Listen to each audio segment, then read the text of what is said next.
Hey, what's up? Good morning. The name of this video is something along the lines of the journey to enlightenment. But so it kind of came from this question, or not from the question, it's something that I have realized, and that is how to get good at yoga. If you, it's one thing to get all right at yoga, but then when you gotta go, if you want to, no, it's one thing to get good at yoga. It's another thing to be great at yoga. And so if you want to cross that boundary, you essentially need to,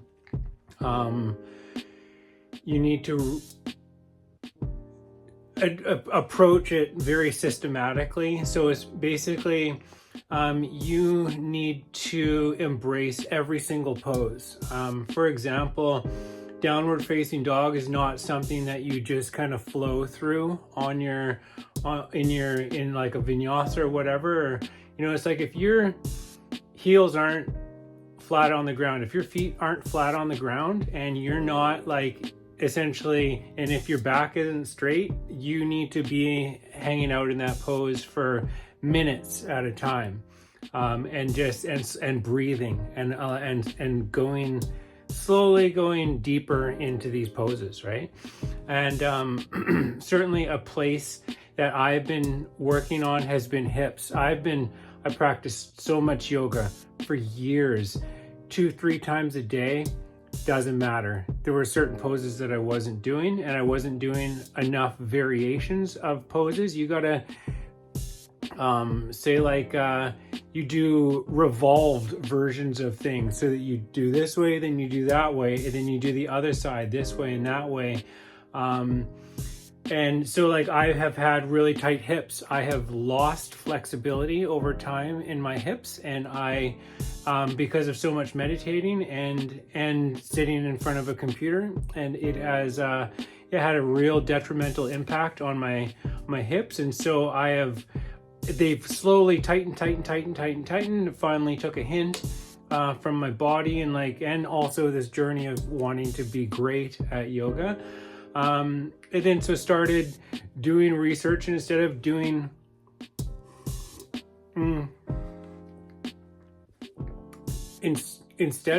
some course online, which is possible, I thought about it. It was like, oh, hip opening. There are people offering all kinds of things, but you can save your money and just research deep hip opening exercises, and then essentially and watch a few videos of whatever instructors you enjoy. For me, it's yoga with Kate Amber, because she's long like me. I like that.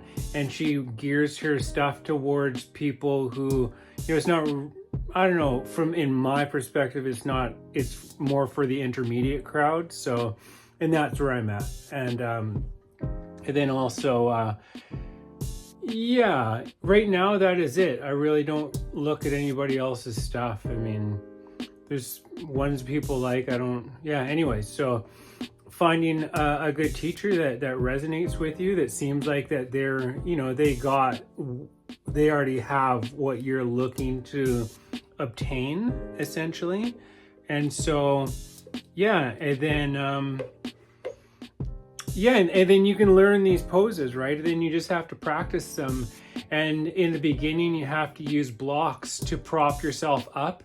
And but then once that's over, you don't want to rely on the blocks. Eventually, you want to move away from them. Once you've opened up a little bit, get rid of those blocks, and then that's when you really start to make progress. You really start to be able to sink the hips down, and making sure that you're doing counter stretches for everything, so that you're not just only stretching your hamstrings, or in your hamstrings, recognize that that's plural strings. There is a bunch of stuff. There's at least four muscles there, and then there's ones on the sides of your hips, and then your abductors. There's all kinds of stuff going on down there, and you need to stretch in basically every direction in order to do those. Everything from low lunges to twisted monkeys and what do you call it, up to Hanumanasana, which is the splits. And we're talking middle splits and side splits. You have to practice all of these things simultaneously. They all work in tandem with one another. It's not like there is no like, oh, well, I'm doing up dog, I don't need to do snake. It's like, yeah, you do. They work different parts of the body. It's all important. And if you're trying to get good, you need to just like embrace every single pose and and hold yourself there. So the phrase that came to me is that if you want to get good at yoga, it's very simple. You put yourself into the most uncomfortable positions and you sit there until you get comfortable in them. That is basically how I do it. And never forcing. I do a little bit at a time. You know, even if it's like a centimeter or a millimeter a day, over time, you know, say if you do a centimeter, it's kind of reasonable. I mean, over the course of a month, you can gain, you know, a lot, you know, if you do it every day, 30 centimeters. But at the same time, certainly in the beginning, because it is hard, you are putting a lot of work on your body. It is, I would say it's important to take breaks and to allow your body to recover. Once you get good at it, then and you're like, you know, you're really getting stretched out, then it's a little bit of a different process. But in the beginning, you do have to really take it easy from yourself and take breaks. So that is one thing, this idea of how to get good at yoga. You need to be committed. And this is essentially, for me, to do this, it is every day, twice a day. And there are certain routines that I do that are focused on hip opening.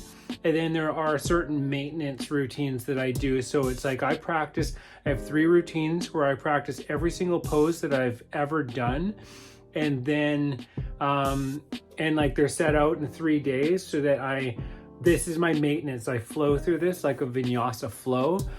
But when in the morning I do the deep hip stuff. So I do like a gentle kind of opener flow and then go into the deep hip opening. And then when I come home, I do more, I do like, because I have to unwind from my day at work because I work a physical job and just all that stuff. It's like very important. So I will loosen up my body and then do more deep hip opening, but different stuff. So instead of like the lunges progressing into the splits, which is amazing. I'm just telling you, like, if you don't have your splits and your hips are tight, it's phenomenal. Especially once you start actually getting it, it's just like, wow, this is what I've always needed. And if you can't do it, it's like, well, it tells you how tight you are.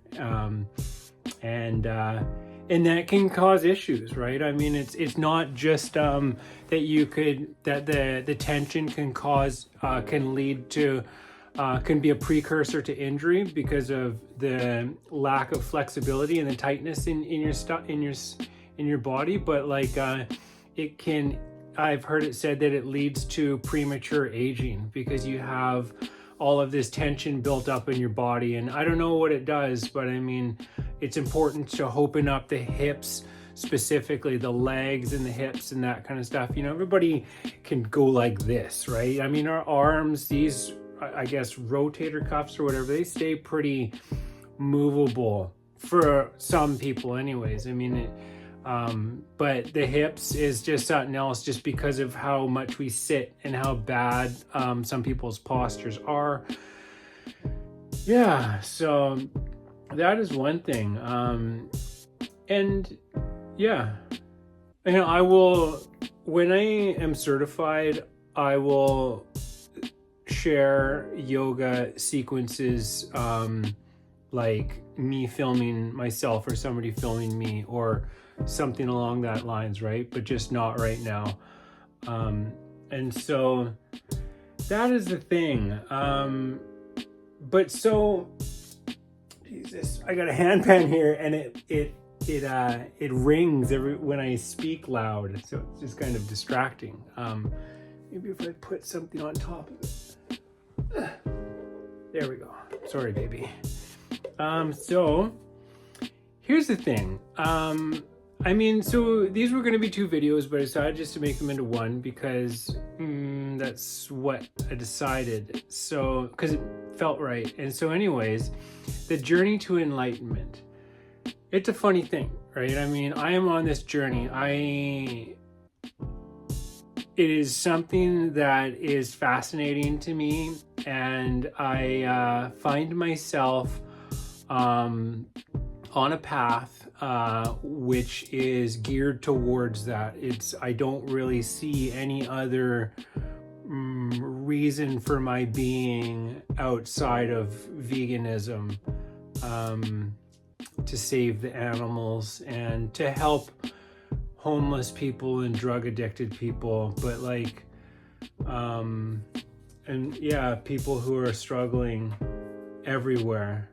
But yeah, I mean, so the journey to enlightenment, I mean, how I came to this yoga thing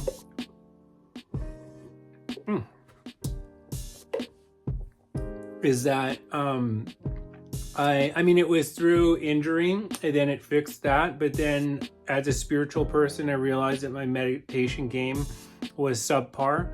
And so I read the book of Paramahansa Yogananda, and then I eventually became a disciple of his because I wanted to learn about Kriya Yoga and about how to meditate like a boss. And so I've been on that path for years now, and it has been amazing.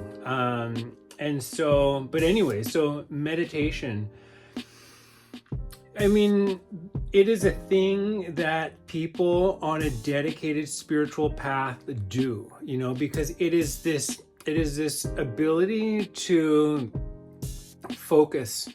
The definition of meditation, I'll give it to you right now.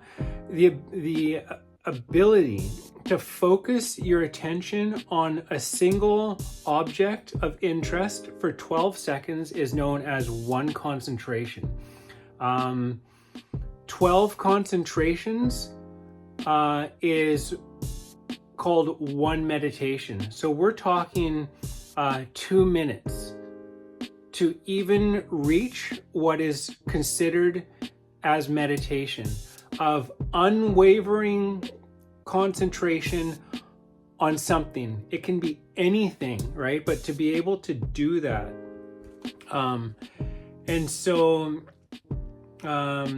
There are profound benefits that come from developing this quality, this skill, because it means that you can apply yourself to something in a way that just is above and beyond what you're capable of had you not essentially developed this ability. And it takes time. You have to sit there, and it's like, sure, there are other ways to enlightenment. Maybe. I mean, I'm sure there has to be, for what it's worth. Just if I think about like indigenous cultures, and it's like, oh, were they meditating? I don't know what they do, right? Or like to do with plant medicine. I mean, there are different ways. There are even scientific ways using devices and to do with dreaming, and using crystals to produce tones and things like that. There are ways, right? So, but meditation is absolutely one of them, and it's like, even though I'm involved in all of those things, and meditation as well. It doesn't need to be one or the other. But anyway, so the point is it's like, you can meditate or you can not meditate. I mean, practice meditation, because like I told you, the definition, it's like, for myself, I've never meditated. I've never reached that. It is difficult to focus, even just to concentrate. That's why, like, the meditation that I practice, they are techniques of focusing and concentration, and directing, stopping the outward and directing inward and whatnot. So and so this is the thing. It's like, you can do it. You'd be like, I don't need it. And that's fine, right? But I mean, for myself, it's like if somebody says, if you got to go from A to B, and somebody says, oh, hey, by the way, there's a shortcut through the forest. It's up to you to decide whether or not you're going to take that shortcut if you want to. I mean, you don't have to, but it's there. And there are people who have walked the path before. There's people who've walked the long and winding path, and there are people who have taken the shortcut. And the people who take the shortcut, they say, yeah, it's pretty good. I mean, like, you're going to, as you have to navigate the forest, you're going to come across a variety of things. There will be entities that you will be faced with. Maybe you might find bugs. There's going to be plants, that have thorns on them. There's going to be some, like bigger animals and things that are going to freak you out. And there's going to be times when it's going to be tough. It might start raining. It gets all like really humid and stuff like that. It's, if you've ever been in the jungle, if you've ever been in like the Amazon, it's a place. It is intense, but that's what you're after. I mean, you're not after lollygagging. You're not after just sitting around. You're looking to make significant progress quickly. And so, yeah, and that is what meditation is. I would say, this is just something that's came in an analogy. It's not no hard fast any of this. It's just an idea that popped into my head from where, I don't know. But and so like the thing to do with it is, something that is important is consistency. Just like walking through a forest, if you stop and take breaks all the time, you might get discouraged about how long it's actually taking to get from one side to the other because you're not really committed to it. So it has to be something that you prioritize. It can't be something that it's not like you make time for it. It's like there has to be time for it. You make time for other stuff. It is a priority. But the thing is the more that you do it in the beginning, you got to learn some techniques. You got to do some of these things. It's like the equivalent of, rubbing your stomach and tapping on your head. And, it's like you're doing all of these things at the same time. It's like, holy crap. Like, what is this even leading to? Because it's a lot of work and it takes time, but then eventually you grasp the technique and then you revisit the parameters of the technique and you learn how to, you're like, oh, wait, I was doing it wrong. And then you do it like this and it gets a little bit easier. And then the more that you do it and the more that you listen, especially if you do have a guru, a teacher, somebody who is instructing you on how to meditate, so then you're doing it consistently, you end up developing the ability to drop into deeper states of awareness and relaxation faster. And so by that token, you can, for what it's worth, speed up your meditation because like, like I used to meditate for hours a day. Nowadays, it's about half an hour a day because I do it consistently. And so I'm able to, in a very short period of time, I do this and I do that. And like, this is after I practice yoga so that my hips are nice and open and I can sit there for a long time. And then I do one technique after another, and these breathing exercises and all this kind of stuff. And I get the same benefits that I would in a very short period of, time, that I would have gotten previously out of a long period of time that would have taken me a lot longer because I am more focused. I am more adept at tapping these inner recesses. My breathing, I don't have to think about it anymore. I can just do it and it comes natural to me and it's great. I can really see how it I don't know. You know, it's subtle. Put it like this, it's subtle. It's not like you start meditating and just everything changes. But subtle is everything. You know, like saying, if you're talking to me and I don't like the tone of your voice, we're done. You know, I mean, depending on where I'm at in my day and my mood. But if, you know, you're condescending or belittling or just, you know, anything, just like the littlest bit, when your ego perks up, I have an ego detector and it changes everything. It's very subtle, but subtle is everything. And, you know, with meditation, it's like the icing on the cake. It makes everything come together better, essentially, right? So it's amazing. Yeah, maybe not for everybody, or maybe it is for everybody. I mean, who am I to say, right? So the only other bits of this are, so just like, it's funny how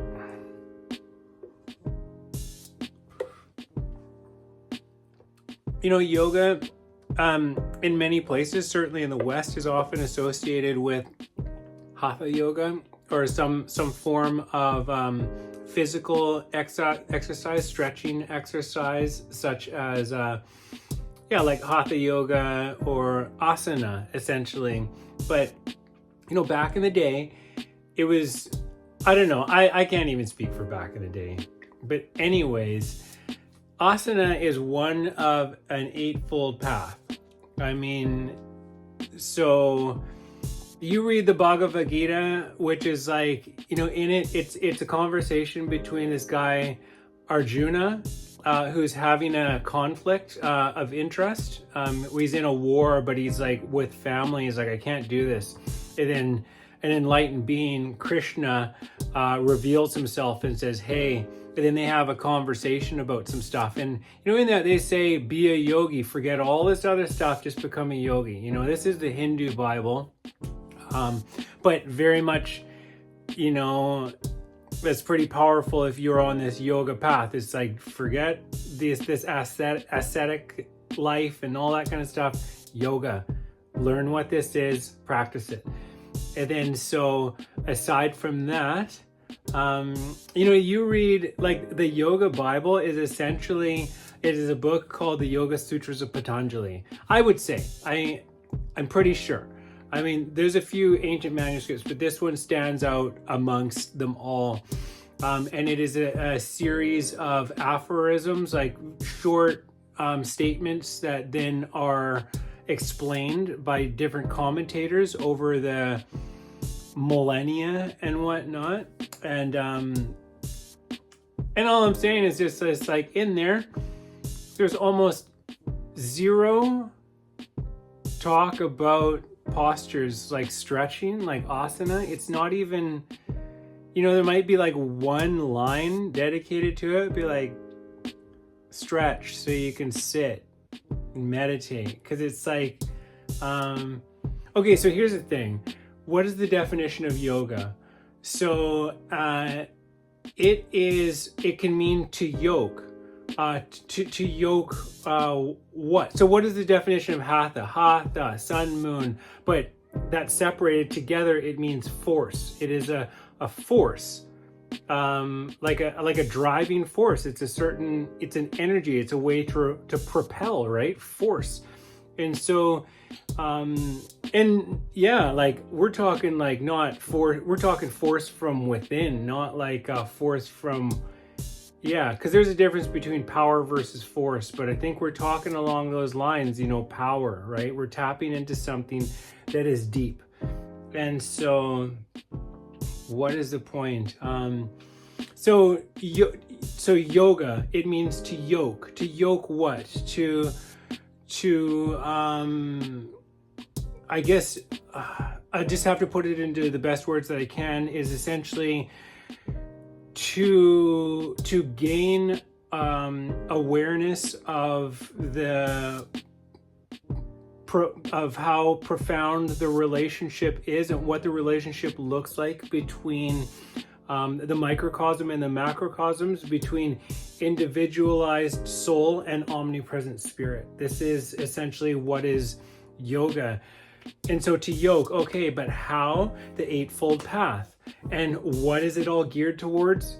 Meditation. So it's like, because it with the Eightfold Path, it's like yama, niyama, asana. So not yama is like things that you don't do. So the first one is ahimsa, non-violence. So I mean, the foundation of yoga, the very first thing, the first step is non-violence. And so hence veganism. And so if you are not vegan, I would say you're not a yogi. I mean, calling you out right there. I mean, this isn't coming from me. This is just the system that I am aware of, but it is a prerequisite. You know, to take that first step, to know the first thing. It's like, if you're going to be a electrician, you should know how to change a light bulb. If you're going to be a mechanic, you should know how to change a tire. You know, you should know the absolute most basic fundamental thing, like on the path of the teaching. You know, you should grasp that, or you missed something literally. And so, of course, not everybody is a yogi or claims to be a yogi. So it's like, you know, you can practice yoga all that you want and not have to concern yourself with any of this nonsense. But if you are anything like me, who is a person who claims to be a yogi, who claims to walk this path, who claims to understand the first thing of what it's about, then it's a bit of a different story. And if you don't understand that, I would say you're essentially a phony. You know, you're somebody who is falsely representing a system. It's like, I didn't create the system. I didn't, you know, I'm just simply saying it as it is. I didn't design it. I had nothing to do with that. I just resonated with it. It made sense for me. And so if it doesn't make sense for you, I mean, I guess that's the difference between a yoga instructor and a yoga teacher, or no? Screw those little differences. Yeah, anyways, moving on.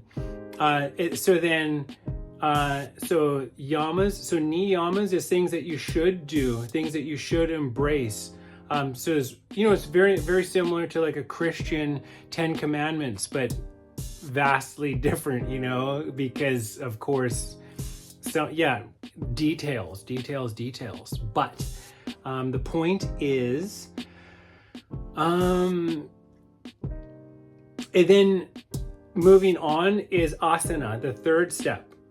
Put this stuff down. So third step, asana, which is the stretching and whatnot, the hatha yoga, to get your body healthy so that you can sit and meditate for a long time. The fourth step is pranayama, so learning how to breathe, how to coordinate the breath with movement, and how to use other breathing techniques to achieve different states of consciousness and whatnot, or certain states of consciousness.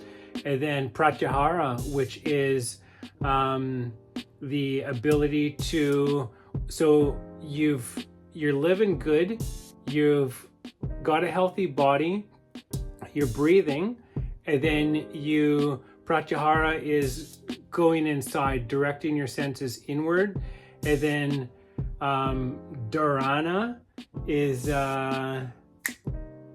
concentration on, oh no, is what? Concentration on the internal, I think, something like that. And then dhyana is the 5, 6, 7 is meditation. So we're talking, it's like you have to be living well, you know, not doing certain stuff, living right, healthy body, breathing right, and going inside and concentrating before you even get close to meditating, right? And just like to continue that thing before, it's just that, like, so 12 meditations, if you can do that. So we're talking 2 minutes of, so one meditation is 2 minutes long of uninterrupted thinking or concentration. So 12 concentrations is samadhi, which is a form of enlightenment.